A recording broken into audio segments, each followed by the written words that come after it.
Hello दोस्तों, market news में आपका स्वागत करता हूं। दोस्तों, अगर आप चैनल पर नए हैं तो आप चैनल सब्सक्राइब कर सकते हो। वीडियो अगर आपको अच्छी लगे तो आप वीडियो को लाइक भी कर सकते हो और ज़्यादा से ज़्यादा अपने दोस्तों में शेयर भी कर सकते हो। तो आज के दिन की अगर मेन पेटीएम से रिलेटेड आज के दिन को मिलता है। पेटीएम से क्यों? बिकॉज आज के दिन देखा जाए तो इसके अंदर 4.5% की गिरावट देखने को मिल रही है और अभी इवनिंग टाइम में तो और भी ज़्यादा इसके अंदर गिरावट देखने को मिल गई। तो इसके पीछे का रीजन हम देखते हैं तो इसके पीछे का हमें रीजन देखने को मिलता है कि सॉफ्ट बैंक जो कि एक जापानीज कंपनी है उसने 2.17% का स्टेक घटा दिया है पेटीएम के अंदर, जिसकी वजह से अभी तक तो मॉर्निंग के टाइम का था तो इसलिए 4% के और मॉर्निंग के बाद भी अभी तक इसके अंदर गिरावट देखने को मिल रही है। तो ऑलमोस्ट 5% आप कैलकुलेट कर सकते हो कि 5% के आसपास इसके अंदर गिरावट देखने को मिल रही है। तो इसके बाद भी जब शॉर्ट बैंक जब अपने स्टेक्स बेच रहा है तो इसके बाद भी रिटेल लोग इसको खरीदने के लिए कर रहे हैं सेलिंग। अगर मान के चलो 4 लाख के स्टॉक की सेलिंग हो रही है तो उसके बिहाफ पे 88,000 लोग खरीदने के लिए स्टार्ट है इसके, मतलब 88,000 क्वांटिटीज आपकी लगी है इसको खरीदने के लिए। That's it. कंपनी में कुछ चीजें खरीदने के लिए भी होनी चाहिए।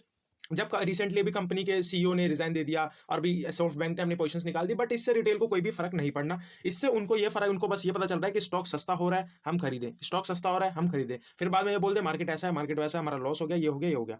तो इसके पीछे आपको इसके नंबर्स देखने पड़ेंगे। इसके नंबर्स में आपको कुछ देखने को मिल रहा है, बस आपको ये देखने को मिल रहा होगा कि इनके टोटल रेवेन्यू के अंदर ग्रोथ हो रही है। बट सर हमेशा रेवेन्यू को ग्रोथ होने से कुछ नहीं होता ना, इसका ऑपरेटिंग एक्सपेंसिस देखो कितना ज्यादा, इसका ऑपरेटिंग बिजनेस को ऑपरेट करने का जो इसका एक्सपेंसिस है वो बहुत ज्यादा, मतलब जितना कंपनी कमा रही है उससे ज्यादा अपनी जेब से दे रहे हैं एक्सपेंसिस। ये देखो ऑपरेटिंग प्रॉफिट इसका माइनस में आपको जाते हुए देखने को मिल रहा है। तो सर क्या कंपनी आपको वेल्थ जनरेट करके देगी जब कंपनी खुद ही नहीं प्रॉफिट कर पा रही? तो कंपनी आपको क्या प्रॉफिट जनरेट करके देगी? ये चीजें थोड़ी सी सोचने वाली बात है। बट रिटेल को इससे कोई भी फर्क नहीं पड़ता। उनको तो यही होता है कि अगर स्टॉक सस्ता हो गया तो इसको खरीदते हुए चलो, वरना स्टॉक कभी उड़ जाएगा तो हमें मिलेगा ही नहीं। तो सर आप क्वालिटी चेक करो। उनको ये चीजें मतलब नहीं होती कि क्या इसका प्रॉफिट जनरेट है, क्या इसका ऑपरेटिंग प्रॉफिट मार्जिन है, उनसे इनको कोई फर्क पड़ता ही नहीं है। उनको सिर्फ चाहिए कि सस्ता स्टॉक दो हमें, हम इसमें बस पैसा डालें और गवाएं। नेक्स्ट अगर बात करी जाए तो वीआई की, वीआई के अंदर भी एक बड़ी अपडेट आपको देखने को मिल रही है। वीआई के अंदर वीआई इस मामले में कहता हूं कि पेटीएम से अच्छा मेरे को वीआई लगता है। बिकॉज क्योंकि ये ऑलरेडी टेलीकॉम, सबसे पहली बात टेलीकॉम सेक्टर में है तो इसके ऑलरेडी 2 बुल प्लेयर है टेलीकॉम सेक्टर में, बट ये कोशिश कर रही है अपने नंबर्स को सुधारने की।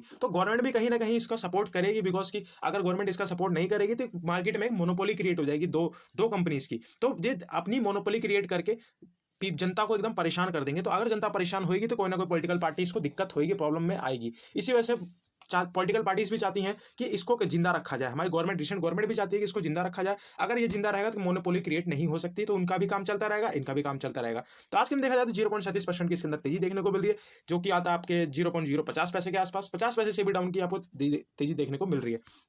इसके अंदर खबर ये देखने को मिल रही है कि वोडाफोन आइडिया के बोर्ड ने अप्रूवल दे दिया है इसको फंड रेजिंग के लिए। 20,000 करोड़ की फंड रेजिंग होने वाली है बाय इक्विटी शेयर्स, मतलब जो इनके पास इक्विटी शेयर्स है उसको ये लोग मार्केट में रख के 20,000 करोड़ रुपए की फंड उठाने वाले हैं।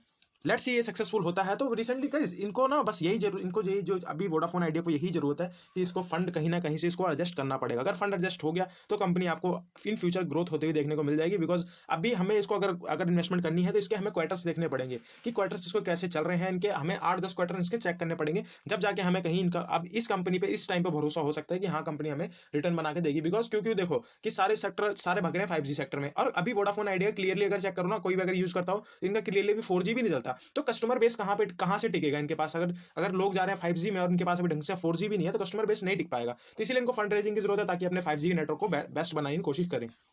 कंपनी पूरी लगी पड़ी है। रेवेन्यू फोरकास्ट में देखा जाए तो एनुअली देखा जाए तो एनुअली तो आपको ठीक ठाक चलते हुए देखना, जितना एक्सपेक्टेशन है उतनी आपको देखने को मिल रही है। अगर क्वार्टरली देखा जाए तो क्वार्टरली थोड़ी सी आपको डाउन देखने को मिल रहा है। बट दोस्तों इसको इस कंपनी को हम क्वार्टरली नहीं जज कर सकते, बिकॉज ये क्वार्टरली जज करने वाली कंपनी नहीं है। क्वार्टरली जज आपको उनको किया जाता है जो कि थोड़े बड़ी मार्केट कैप की आपको देखने को मिल जाती है। ऑलमोस्ट 60,000 करोड़ के आसपास की मार्केट कैप देखने को मिल रही है। हालांकि बड़ी मार्केट कैप है, बट जिस टाइम पे इसका यह हाल है इसको आप क्वार्टरली के हिसाब से नहीं जज कर सकते। आपको इसको एनुअली देखना ही देखना पड़ेगा। इसके एनुअली रिजल्ट पे जरूर फोकस करना पड़ेगा, एनुअली कंपनी कैसा कर रही है।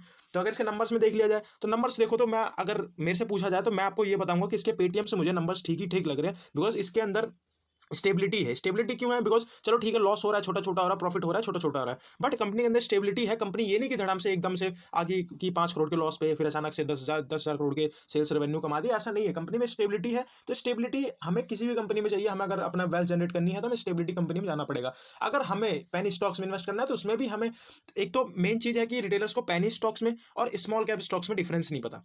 सबसे बड़ी दिक्कत यही है कि ये लोग स्मॉल अगर पेनी स्टॉक्स में लगा देंगे, कहेंगे नहीं ये स्मॉल कैप है। तो आपको ऐसे ये चीज करने के लिए आपको तुरंत जाना है और अपना एक बार चेक करना है अपना स्मॉल कैप इंडेक्स। अगर आपको छोटे स्टॉक्स में इन्वेस्ट करना है तो आपको स्मॉल कैप के इंडेक्स में देख लेना जो स्टॉक्स हैं जो उनमें से आपको बढ़िया लगे उनमें इन्वेस्टमेंट करो। बट पेनी में आपको नहीं जाना बिल्कुल भी। अगर पेनी में अगर आपका इतना ही शौक है तो आपको मुश्किल से मुश्किल जो आपको इतना अमाउंट लगाना है जिसपे आपको बिल्कुल भी फर्क भी ना पड़े। तो पेनी जैसे कि होता है कि पेनी मोर पेन देता है और मोर गेन भी देता है। तो ये डिसाइड आपको करना पड़ेगा, आपके एनालिसिस के ऊपर डिसाइड करेगा कि पेनी से आप मोर पेन लेते हो या फिर मोर गेन लेते हो। नंबर्स इसके ठीक ही ठाक देखने को मिल रहे हैं। और नेक्स्ट अगर बात करें तो टाटा ग्रुप से रिलेटेड एक बड़ी पॉजिटिव खबर देखने को मिल रही है। टाटा ग्रुप के जो टाटा सन्स के जो चेयरमैन है उन्होंने अनाउंसमेंट करी है, एन चंद्रशेखरन जी, उन्होंने अनाउंसमेंट करी है कि वो सेमीकंडक्टर्स के अंदर एक नई यूनिट जल्द ही लाने वाले हैं। मतलब सेमीकंडक्टर्स की एक नई यूनिट उनकी आने वाली है। दोस्तों इसी बेसिस पे आपको देखने को मिलेगा आज के दिन टाटा पावर के अंदर 1.80% की आपको तेजी देखने को मिलेगी। तो आपको जैसा कि अब ऑलमोस्ट सेमीकंडक्टर्स आपको जितने भी इलेक्ट्रिक प्रोडक्ट हैं उसके अंदर आपको होते हुए देखने को मिल जाते हैं। आप चाहे फोन लो, रिमोट लो, लैपटॉप लो, कंप्यूटर लो, जो भी कुछ भी लो, आपको जितने भी इलेक्ट्रिक प्रोडक्ट हैं सबके अंदर आपको सेमीकंडक्टर्स देखने को मिल जाते हैं। और इन फ्यूचर आपको आप ये अंदाजा लगा सकते हो कि सेमीकंडक्टर्स की कितनी ज्यादा ग्रोथ आपको देखने को मिल रही है।